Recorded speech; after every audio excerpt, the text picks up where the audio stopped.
Assalamualaikum warahmatullahi wabarakatuh. Perkenalkan, nama saya Maizatun Nisa. Di sini saya akan berpresentasi tentang teori behaviorisme, konstruktivisme, dan kognitivisme. Baik, yang pertama saya akan menjelaskan tentang teori belajar behaviorisme. Teori ini berisi tentang perubahan tingkah laku yang terjadi karena pengalaman belajar. Dalam perkembangannya, teori ini menjadi aliran psikologi belajar yang memiliki pengaruh terhadap tujuan peningkatan teori belajar dan praktek dalam dunia pendidikan dan pembelajaran. Belajar ini sendiri merupakan interaksi antara stimulus dan respon. Menurut teori behavioristik, dalam proses belajar mengajar yang terpenting adalah seseorang akan dianggap telah belajar ketika sudah menunjukkan perubahan perilaku. Dari teori ini juga proses pembelajaran dapat diartikan sebagai stimulus dan respon.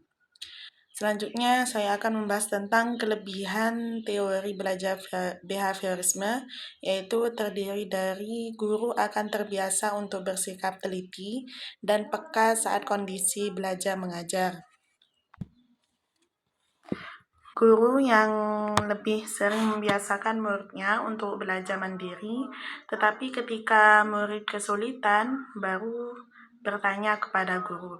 Dapat mengganti cara mengajar atau stimulus yang suatu dengan stimulus lainnya, sehingga mendapatkan apa yang diterima oleh murid respon. Dengan teori belajar ini sangat cocok untuk mendapatkan kemampuan yang mengandung unsur kecepatan, spontanitas, dan daya tahan. Selanjutnya ada kekurangan teori belajar behaviorisme, di antara lain yaitu tidak semua pelajaran dapat memakai teori belajar behavioristik. Guru diharuskan untuk menyusun bahan pelajaran dalam bentuk yang sudah siap.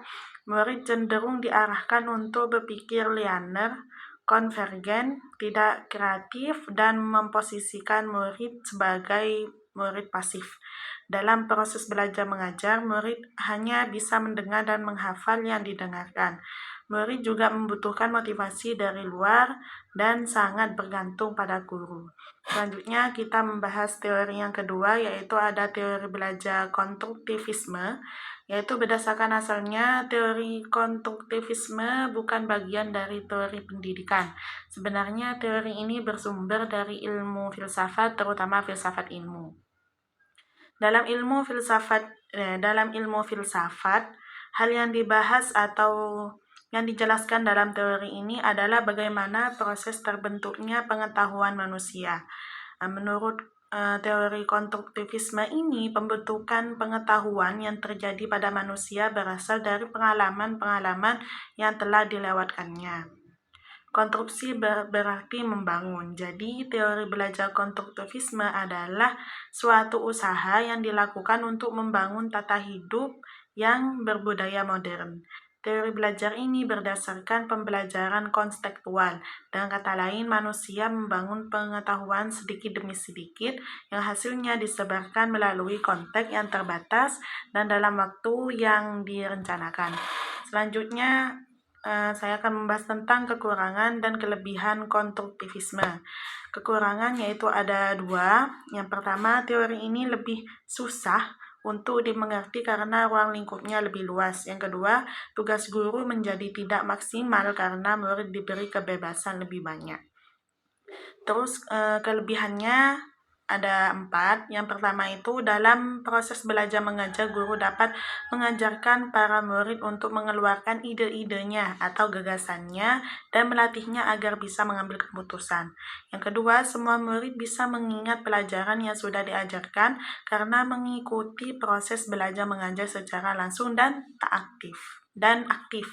Yang ketiga, pengulangan pelajaran yang dilakukan secara berulang akan membuat murid lebih mudah untuk berinteraksi dan yakin bisa memahami pelajarannya. Yang keempat, jika proses belajar mengajar, murid akan lebih mudah beradaptasi dengan lingkungannya dan mendapatkan pengetahuan baru, misalnya berinteraksi dengan teman dan guru. Selanjutnya, yang terakhir ada teori belajar kognitivisme.